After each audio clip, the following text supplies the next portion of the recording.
Hello every one. So നമ്മുടെ 90 days challenge ഒക്കെ നമ്മൾ സ്റ്റാർട്ട് ചെയ്തിട്ടുണ്ട്. പലപ്പോഴും നമ്മളൊരു വർഷം സ്റ്റാർട്ട് ചെയ്യുമ്പോൾ കുറേ പ്ലാൻസും റെസൊല്യൂഷൻസും അതുപോലെ ഗോൾസും കാര്യങ്ങളൊക്കെ സെറ്റ് ചെയ്യും. പക്ഷെ പലപ്പോഴും അത് ഒരു പോയിന്റ് എത്തുമ്പോൾ ചിലപ്പോൾ നിന്നു പോകും, അല്ലെങ്കിൽ നമ്മൾ വിട്ടുപോവുക, ഇങ്ങനെയൊക്കെ സംഭവിക്കാറുണ്ട്. അപ്പൊ അത് കുറച്ചും കൂടി ഒരു കൺസിസ്റ്റന്റ് ആയിട്ട് മുന്നോട്ട് പോകാൻ വേണ്ടിയിട്ടാണ് മെയിനായിട്ടും ഈ ഒരു 90 ഡേയ്സ് ചലഞ്ച് നമ്മൾ സ്റ്റാർട്ട് ചെയ്തിട്ടുള്ളത്. അപ്പോൾ എൻ്റെ ഒരു മെയിൻ കേസ് പറഞ്ഞു കഴിഞ്ഞാൽ, ഞാൻ കഴിഞ്ഞ വർഷം നല്ല രീതിയിൽ കൺസിസ്റ്റന്റ് ആയിട്ട്, കൺസിസ്റ്റൻസി എന്ന് പറഞ്ഞു കഴിഞ്ഞാൽ എന്താ പറയാ, വളരെ ഈസി ആയിട്ടായിരുന്നു ഞാൻ എല്ലാം ചെയ്തുകൊണ്ടിരുന്നത്. രാവിലെ നീറ്റ് വർക്ക്ഔട്ട് ചെയ്ത് മെഡിറ്റേറ്റ് ചെയ്ത് ഇങ്ങനെ എനിക്കൊരു ബുദ്ധിമുട്ടുണ്ടായിരുന്നില്ല. വളരെ ഈസി ആയിട്ട് ചെയ്തുകൊണ്ടിരിക്കുന്ന ഒരു സമയത്താണ് എനിക്ക് പിന്നീട് ഞാൻ 75 ഹാർഡ് എനിക്ക് വലിയ ബുദ്ധിമുട്ടുണ്ടാവില്ലെന്ന് തോന്നി സ്റ്റാർട്ട് ചെയ്യാൻ വേണ്ടിയിട്ട് വിചാരിച്ച്, അല്ലെങ്കിൽ നെക്സ്റ്റ് ഡേ തൊട്ട് സ്റ്റാർട്ട് ചെയ്യുമെന്ന് വിചാരിച്ച സമയത്താണ് എനിക്ക് വയ്യാതെയായി. ഞാൻ ഒരു ലോങ് ബ്രേക്ക്, നമ്മുടെ സെഷൻസ് കാര്യങ്ങളൊക്കെ ബ്രേക്ക് ചെയ്യുന്ന രീതിയിൽ തന്നെ ഒരു ലോങ് ബ്രേക്ക് എടുത്തിട്ടുണ്ടായിരുന്നത്.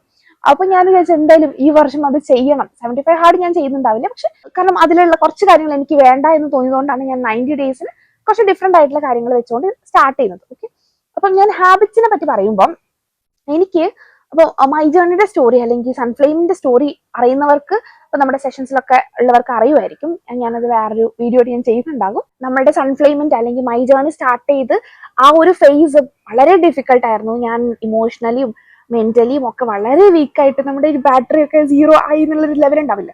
അപ്പൊ അങ്ങനെ എത്തിയൊരു പോയിന്റിലാണ്, ഇനി ഇങ്ങനെ പോയി കഴിഞ്ഞാൽ ബുദ്ധിമുട്ടാകും എന്ന് എനിക്ക് മനസ്സിലായ ഒരു പോയിന്റിലാണ് ഞാൻ ബൗൺസ് ബാക്ക് ചെയ്യണം എന്ന് ആ ഒരു പോയിന്റ് എത്തിയതുകൊണ്ട് നമ്മൾ റീസ്റ്റാർട്ട് ചെയ്യാൻ വേണ്ടിയിട്ട് ഞാൻ ഒറ്റ കാര്യം ചെയ്തിട്ടുണ്ടായിരുന്നു. എൻ്റെ ഹാബിറ്റ്സിലേക്ക് വീണ്ടും ഒന്ന് വരാൻ വേണ്ടിയിട്ടൊന്ന് ശ്രമിച്ചു.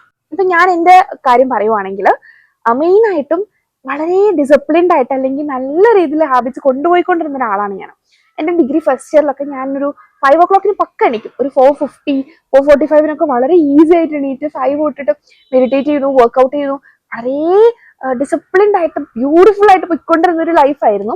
അത് കഴിഞ്ഞ് ആ സമയത്തായിരുന്നു മൈ ജേർണി ഉണ്ടാവുന്നത്. കുറേ അച്ചീവ്മെന്റ്സ് ഉണ്ടാവുന്നു, ഞാൻ പോലും പ്രതീക്ഷിക്കാത്ത സ്റ്റേജസ് കിട്ടുന്നു. ഇതൊക്കെ കഴിഞ്ഞ് ഇതൊക്കെ ഞാൻ ആസ്വദിച്ചുകൊണ്ടിരിക്കുമ്പോഴാണ് ലൈഫ് വിലക്ക് വേറൊരു സ്ട്രക്ചറിലേക്ക് പോകുന്നു. പിന്നെ മൈ ജേർണിക്കും പ്രത്യേകിച്ച് ഗ്രോത്ത് ഒന്നും ഇല്ല. ഞാൻ ഇമോഷണലി ഡൗണ്, അങ്ങനത്തെ ഒരു സ്റ്റേറ്റ് വന്ന് ഇനി ഒട്ടും പറ്റില്ല എന്ന് തോന്നിയൊരു പോയിന്റിലാണ് വീണ്ടും ഹാബിറ്റ്സിലേക്ക് ഞാൻ വരുന്നുണ്ടായത്. ഈ ഹാബിറ്റ്സ് എന്ന് പറയുമ്പോൾ ഞാൻ അന്ന് ചെയ്തിട്ടുണ്ടായിരുന്നത് ജസ്റ്റ് മെഡിറ്റേഷനും അതുപോലെ തന്നെ ഗ്രാറ്റിറ്റ്യൂഡ് ജേർണലിങ്ങുമായിരുന്നു. അതായത് ജസ്റ്റ് ഞാൻ ഏതെങ്കിലും ഒരു ഗൈഡഡ് ആയിട്ടുള്ള മെഡിറ്റേഷൻ വെക്കും, അത് കേട്ട് ജസ്റ്റ് ഇരിക്കും കുറച്ചു നേരം. അതുപോലെ ഗ്രാറ്റിറ്റ്യൂഡ് ജേർണലിങ്ങും. അപ്പൊ ഇതൊക്കെ എനിക്ക് അറിയാം, ഞാൻ ഇതിനെയൊക്കെ പറ്റി പഠിച്ചിട്ടുണ്ടായിരുന്നു അന്നാണെങ്കിലും. പക്ഷെ എനിക്കിതൊന്നും ചെയ്യാൻ തോന്നുന്നില്ല, എനിക്ക് ഇതിനൊന്നും ചെയ്യാനുള്ളൊരു എനർജി എനിക്ക് ഉണ്ടായിരുന്നില്ല. അപ്പൊ വളരെ ഡ്രെയിൻഡ് ആയിട്ട് നിൽക്കുന്ന ഒരു പോയിന്റ് ആണ്. അപ്പൊ ഞാൻ മെയിനായിട്ട് അന്ന് ചെയ്തൊരു മിസ്റ്റേക്ക് എന്ന് പറഞ്ഞു കഴിഞ്ഞാൽ, ഞാൻ ഹെൽപ്പ് സീക്ക് ചെയ്തിട്ടുണ്ടായിരുന്നില്ല. സോ അതിൽ നിന്നും എനിക്ക് ഏറ്റവും പഠിച്ചൊരു കാര്യം എന്ന് പറഞ്ഞു കഴിഞ്ഞാൽ, നമ്മൾ വൺസ് നമ്മുടെ ഹാബിറ്റ്സിലേക്ക് ഒന്ന് തിരിച്ചു വന്നു കഴിഞ്ഞാൽ മിറാക്കിൾസ് സംഭവിക്കും. ഞാൻ ഈ ഒരു മെഡിറ്റേഷൻ സ്റ്റാർട്ട് ചെയ്ത് ഒരു 1 വീക്കിന്റെ ഉള്ളിലാണ്, ഇപ്പൊ എനിക്ക് അന്നാണെങ്കിലും ഒരുപാട് ഡെപ്റ്റ് കാര്യങ്ങളൊക്കെ ഉണ്ടായിരുന്നു. അതിന്റെ ഒരു പെട്ടെന്നൊരു മിറാക്കിൾ പോലെ എനിക്ക് ഓപ്പർച്യൂണിറ്റീസ് വരുന്നു. അപ്പം ആ ഒരു കാര്യം മാത്രം നമ്മൾ ക്ലിയർ ചെയ്ത് കഴിഞ്ഞാൽ തന്നെ ഒരുപാട് കാര്യങ്ങൾ മാറും.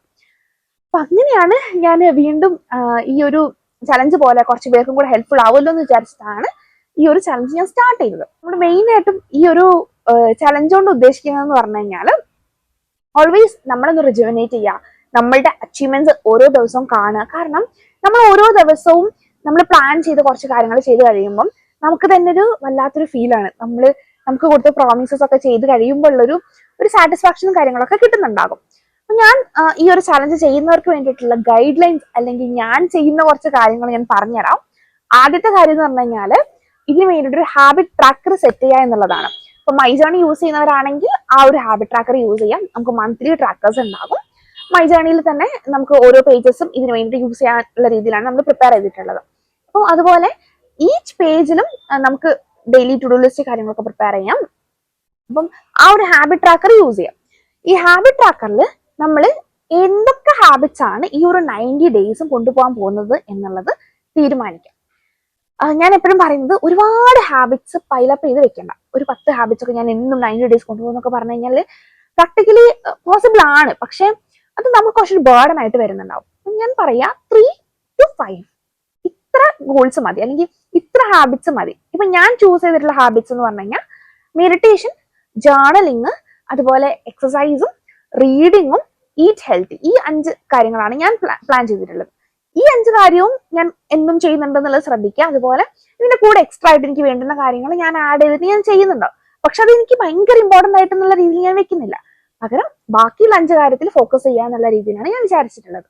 അപ്പം നമ്മൾ ഓരോരുത്തരുടെയും ലൈഫിൽ എന്താണോ ഇമ്പോർട്ടന്റ് ആ ഒരു ആസ്പെക്ട് വെച്ചിട്ടുള്ള 5 ഹാബിറ്റ്സ് ആദ്യം ക്രിയേറ്റ് ചെയ്യാം. എന്നിട്ട് നമ്മുടെ ഈ ഹാബിറ്റ് ട്രാക്കറിൽ എഴുതി വെക്കുക. എന്നിട്ട് ഓരോ ദിവസവും ഓരോ പ്രാവശ്യം നമ്മൾ ഈ ഹാബിറ്റ് കഴിയുമ്പോഴും ഇതിനെ ഫില്ല് ചെയ്ത് കൊടുക്കാം. അപ്പൊ ഞാൻ ജസ്റ്റ് ഇതിന്റെ ഡെമോ ഞാൻ ഇവിടെ ഇട്ടേക്കാം, എങ്ങനെയാണത് ഫില്ല് ചെയ്യേണ്ടതെന്നുള്ളത്. അങ്ങനെ ഫില്ല് ചെയ്ത് വരുമ്പോൾ നമുക്ക് ഭയങ്കര സാറ്റിസ്ഫാക്ഷൻ ആണ് കേട്ടോ. നൈറ്റ് നമ്മൾ ഉറങ്ങാൻ വേണ്ടിയിട്ട് തൊട്ട് മുമ്പായിട്ട് നമ്മളിത് ചെക്ക് ചെയ്യുമ്പോൾ നമ്മളെല്ലാം ചെയ്തു എന്ന് പറഞ്ഞിട്ട് നമ്മളിത് കളർ ചെയ്യുമ്പോൾ നമുക്ക് വല്ലാത്തൊരു സന്തോഷം കിട്ടാനുണ്ട്. അപ്പം ഇതിങ്ങനെ പോവാ. അതുപോലെ ഞാൻ ഈ 90 ഡേയ്സിന് വേണ്ടിയിട്ട് വേറൊരു ഒരു പ്ലാനർ എന്ന് പറയാൻ പറ്റില്ല, ജസ്റ്റ് ഒരു ചാർട്ട്, ഒരു കാർഡ് ഞാൻ പ്രിന്റ് എടുത്തിട്ടുണ്ടായിരുന്നു. അതും ഞാൻ ഇവിടെ കൊടുത്തേക്കാം. ഈ പ്രിന്റും നമ്മൾ സൂക്ഷിച്ചു വെക്കുക. സൂക്ഷിച്ചു വെക്കാന്ന് വെച്ചാൽ നമ്മൾ എപ്പോഴും കാണുന്ന ഒരു സ്പേസിൽ വെക്കാം. അപ്പം ഇവിടെ നമ്മൾ എല്ലാ ദിവസവും ഈ 5 എണ്ണം കഴിയുമ്പോൾ, അല്ലെങ്കിൽ നമ്മുടെ ഈ ഒരു ടാസ്ക്, നമ്മൾ ഈ ഒരു ഹാബിറ്റ്സ് എന്നും കഴിയുമ്പോൾ നമ്മൾ ഓരോ ഡേ 1 കഴിഞ്ഞു, ഡേ 2 കഴിഞ്ഞു, നമ്മൾ കലണ്ടറിലൊക്കെ ചെയ്യുന്ന പോലെ തന്നെ, കലണ്ടർ ആയാലും മതി. അപ്പോൾ അങ്ങനെ ഫില്ല് ചെയ്ത് പോവുക. അത് എനിക്കൊരു പേഴ്സണൽ റിവാർഡ് പോലെ ഫീൽ ചെയ്യാൻ വേണ്ടിയിട്ടാണ് ഞാൻ അങ്ങനെ വെച്ചിട്ടുള്ളത്. സോ അതും വേണമെങ്കിൽ പ്രിന്റ് എടുത്തിട്ട് നമുക്ക് റൂമിൽ വെക്കാം. ഞാൻ വേറൊരു കാര്യം ചെയ്തതെന്ന് വെച്ച് കഴിഞ്ഞാൽ എന്റെ ഹാബിറ്റ്സിന്റെ ഒക്കെ പിക്ചേഴ്സ് ഞാൻ കളക്ട് ചെയ്തിട്ട് അത് ഒരു കൊളാഷ് പോലെ ക്രിയേറ്റ് ചെയ്തിട്ട് അതും ഞാൻ റൂമിൽ പേസ്റ്റ് ചെയ്ത് വെച്ചിട്ടുണ്ട്. സോ നമ്മളിപ്പം വളരെ ഫ്രീ ആയിട്ട് നടക്കുവാണെങ്കിൽ ഞാൻ ഈ ബോർഡ് കാണുമ്പോൾ ഓക്കെ റീഡിങ് ഇന്ന് ചെയ്യാൻ, നൈറ്റ് വെറുതെ നൈറ്റിലേക്ക് ഷിഫ്റ്റ് ചെയ്യേണ്ട, ഇപ്പൊ തന്നെ ചെയ്യാം എന്നൊക്കെ വിചാരിച്ച് ചിലപ്പോൾ അപ്പൊ തന്നെ നമുക്കത് ചെയ്യാൻ വേണ്ടിയിട്ട് പറ്റും. അപ്പൊ നമുക്ക് കുറച്ച് റിമൈൻഡേഴ്സ് പോലെ നമുക്ക് കിട്ടുന്ന രീതിയിൽ പിക്ചേഴ്സ് ഒക്കെ കളക്ട് ചെയ്ത് പേസ്റ്റ് ചെയ്യാൻ പറ്റിക്കഴിഞ്ഞാൽ നല്ലതായിരിക്കും. ആൻഡ് ഓൾവേസ് നമ്മൾ ഇതിനെ 90 ഡേയ്സ് എന്നുള്ള രീതിയിൽ, അല്ലെങ്കിൽ വലിയൊരു ലോങ് ടേം ഗോളായിട്ട് കാണാതിരിക്കുക. അല്ലെങ്കിൽ 90 ഡേയ്സ് കഴിഞ്ഞാലേ ഞാൻ ഹാപ്പി ആവും, അങ്ങനെയല്ല. ചെറിയ ഗോളായിട്ട് കാണാം. അല്ലെങ്കിൽ ഇന്ന് ഞാൻ ചെയ്യും, ഇന്നത്തത് മാത്രം നമ്മൾ ശ്രദ്ധിച്ചിരുന്നാൽ മതി. അതുപോലെ 10 ഡേയ്സ് എന്നുള്ള രീതിയിൽ അതിനൊന്ന് ഷിഫ്റ്റ് ചെയ്യാം. അപ്പൊ നമ്മൾ ആലോചിക്കുമ്പോൾ ഒരു 9 പ്രാവശ്യം 10 ഡേയ്സ് പോയി കഴിഞ്ഞാൽ നമ്മൾ 90 ഡേയ്സ് ആയി. അപ്പൊ നമ്മൾ 10 ഡേയ്സ് ഞാൻ കൃത്യമായിട്ട് ചെയ്ത് കഴിഞ്ഞാൽ ഞാൻ എനിക്ക് എന്തെങ്കിലും ഒരു റിവാർഡ് കൊടുക്കും. ആ രീതിയിൽ പ്ലാൻ ചെയ്യാം. 10 ഡേയ്സ് ഞാൻ കഴിയുമ്പോൾ ഞാൻ എനിക്ക് ഒരു ഡ്രസ്സ് മേടിക്കുന്നോ അല്ലെങ്കിൽ ചോക്ലേറ്റ് മേടിക്കുന്നോ അങ്ങനെ എന്തെങ്കിലും ഒരു ചെറിയ റിവാർഡ് സെറ്റ് ചെയ്യുക. 20 ഡേയ്സ് ആകുമ്പോൾ ഒരു റിവാർഡ്, 30 ഡേയ്സ് ആകുമ്പോൾ കുറച്ചും കൂടെ നല്ലൊരു റിവാർഡ്. നമ്മൾ ശരിക്കും ആഗ്രഹിക്കുന്ന, അല്ലെങ്കിൽ മുമ്പ് നമ്മൾ കാർട്ടിൽ എടുത്ത് വെച്ചതാണ്, പക്ഷെ നമുക്കിങ്ങനെ വാങ്ങണോ എന്നുള്ള രീതിയിൽ നമുക്കിങ്ങനെ മാറ്റി വെച്ചിട്ടുണ്ടാവുന്ന കാര്യം ഉണ്ടാവില്ലേ, അങ്ങനെ എന്തെങ്കിലും ഉണ്ടെങ്കിൽ അത് വാങ്ങിക്കുക. അപ്പം ഈ ഒരു 30 ഡേയ്സ് കഴിയുമ്പോൾ നമുക്കൊരു എക്സൈറ്റ്മെന്റ് ഉണ്ടാവും. 10 ഡേയ്സ് കഴിഞ്ഞ് എനിക്കിത് കിട്ടും എന്നുള്ളൊരു ആ റിവാർഡ് സിസ്റ്റം യൂസ് ചെയ്യാൻ വേണ്ടിയിട്ട് നോക്കുക. അത് പലപ്പോഴും എനിക്ക് വർക്ക്ഔട്ട് ആവാറുണ്ട്. സോ അത് യൂസ് ചെയ്യുക. ആൻഡ് നമ്മൾ തെറ്റിപ്പോവാൻ ചാൻസ് ഉണ്ട്. അല്ലെങ്കിൽ ഈ 90 ഡേയ്സിൽ അപ്സ് ആൻഡ് ഡൗൺസ് ഉണ്ടാകും. അത് അക്സെപ്റ്റ് ചെയ്തിട്ട് തന്നെ സ്റ്റാർട്ട് ചെയ്യുക. അപ്പൊ ഞാൻ പറയുവാണെങ്കിൽ ഞാൻ ഓഫ്കോഴ്സ് എനിക്ക് ഈ 90 ഡേയ്സിൽ ഇടയ്ക്ക് എപ്പോഴെങ്കിലും ഒക്കെ ആയിട്ട് ബ്രേക്സ് വരാൻ വേണ്ടി ചാൻസ് ഉണ്ട്. കാരണം ഞാൻ അത്രയ്ക്കും ഇടയ്ക്ക് ഡ്രെയിൻഡ് ആയി പോകുന്ന ഒരാളാണ്. എനിക്ക് ഡ്രെയിൻഡ് ആയി കഴിഞ്ഞാൽ പിന്നെ ഞാൻ അങ്ങനെ അങ്ങ് നിന്നു പോകും. അപ്പോൾ അത് ഞാൻ എക്സ്പെക്ട് ചെയ്തുകൊണ്ട് തന്നെയാണ് ഞാനിത് സ്റ്റാർട്ട് ചെയ്യുന്നത്.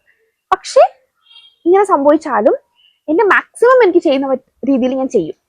ആ ഒരു പ്രോമിസ് ആണ് ഞാൻ എനിക്ക് കൊടുത്തിട്ടുള്ളത്. എത്രക്ക് ബുദ്ധിമുട്ടാണെങ്കിലും ഫുള്ള് ചെയ്യാൻ പറ്റണം എന്നില്ല. പക്ഷെ ആ ടൈമിന് നിനക്ക് എന്ത് ചെയ്യാൻ പറ്റുമോ അത് ചെയ്യാം. മേ ബി വർക്ക്ഔട്ട് ചിലപ്പോൾ അന്ന് ജിമ്മിൽ പോയിട്ട് ചെയ്യാനുള്ളൊരു തോട്ട് ഇല്ലാന്നുണ്ടെങ്കിൽ ജസ്റ്റ് എന്തെങ്കിലും വാക്കിങ്ങോ എന്തെങ്കിലും നീ ചെയ്യാം. ആ ഒരു രീതിയിലാണ് ഞാൻ എനിക്ക് ഒരു പ്രോമിസ് പോലെ ഞാൻ കൊടുത്തിട്ടുള്ള ഒരു കാര്യം. അതൊന്ന് സ്ട്രിക്റ്റ് ആവാണ്ടിരിക്കുക, അല്ലെങ്കിൽ നമ്മളതിനെ വളരെ വലിയൊരു ബുദ്ധിമുട്ടുള്ള കാര്യം അല്ലെങ്കിൽ ഭയങ്കര പ്രഷർ ആയിട്ടുള്ള കാര്യം പോലെ എടുക്കാതിരിക്കുക. അപ്പോൾ അങ്ങനെ ചെയ്യുമ്പോൾ നമുക്ക് കുറച്ചും കൂടെ എൻജോയ് ചെയ്തിട്ട് ചെയ്യാൻ പറ്റും. ഇതൊരു ബേർഡൻ ആണ്, അല്ലെങ്കിൽ ഇത് വലിയൊരു ബുദ്ധിമുട്ടുള്ള കാര്യമാണ്, ആ ഒരു തോട്ടൊക്കെ നമുക്ക് പോകാൻ വേണ്ടിയിട്ട് ഈ ഒരു കാര്യം ഹെൽപ്പ് ചെയ്യുന്നുണ്ടാവും. അപ്പോൾ ഇതൊക്കെയാണ് 90 ഡേയ്സ് ചാലഞ്ചിനെ പറ്റി പറയാനുള്ളത്. നമ്മുടെ ഗ്രൂപ്പിൽ ജോയിൻ ചെയ്യണമെന്നുണ്ടെങ്കിൽ ഡിസ്ക്രിപ്ഷനിൽ എല്ലാ ഡീറ്റെയിൽസും കൊടുത്തിട്ടുണ്ട്. ഗ്രൂപ്പിൽ ജോയിൻ ചെയ്യാം.